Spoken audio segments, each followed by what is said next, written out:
नीलम Maithili channel का subscribe करबा के लेल लाल बटन का दबाव आ तकर बाद घंटी पर क्लिक क के नव नव मैथिली गीतक आनंद उठाओ।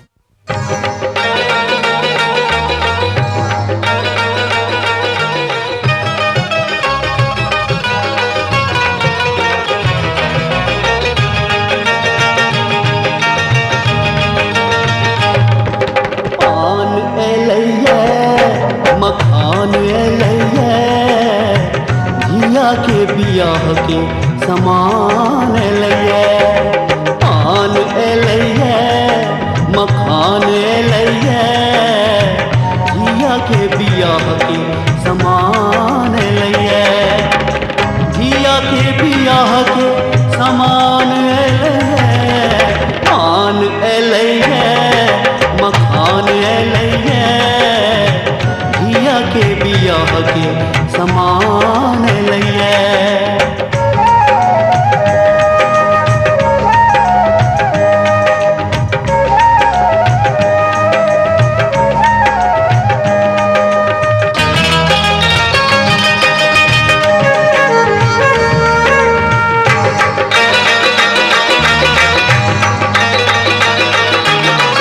बुढ़िया दादी बरबर करैत माथु धोलन घर के।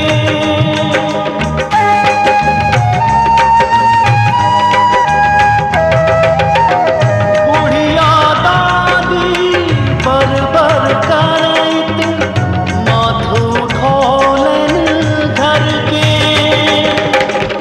कोशी कमला पहिनहि धोलन आंगन के आचर के। हार एलैये हकार एलैये गहना गुड़िया बनबैल सुनार एलैये।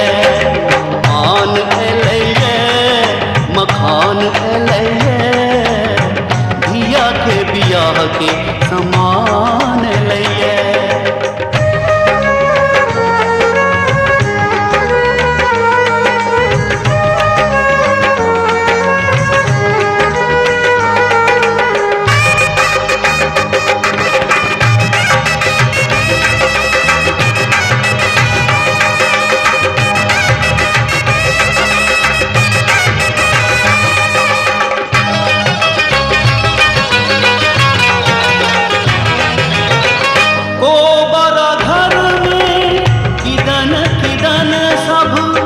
लिखलन कनिया काकी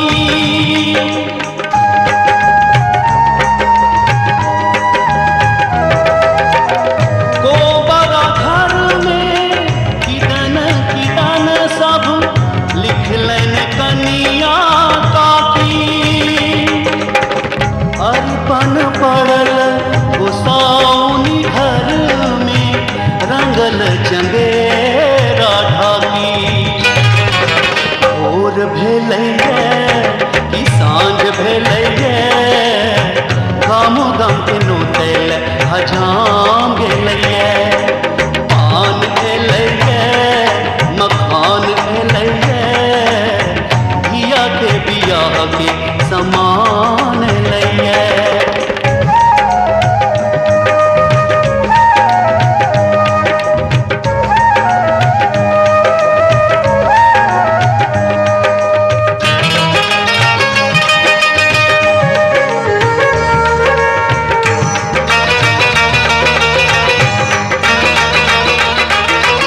खाजा मुंगबा के पूछैत अछि रसगुल्ला पंतुआ।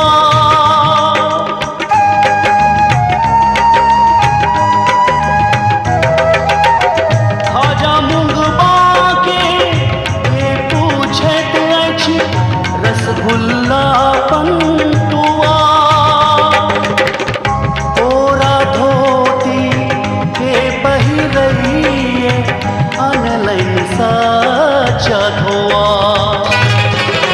हार एलैये कुम्हार एलैये ढोल पिपी तासा के विचार मिलैये।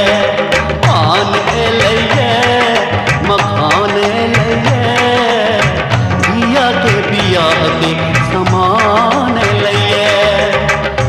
धिया के बियाह के समान लइए खान लइए खान लइए धिया के बियाह के समान लइए धिया के बियाह के समान लइए धिया के बियाह के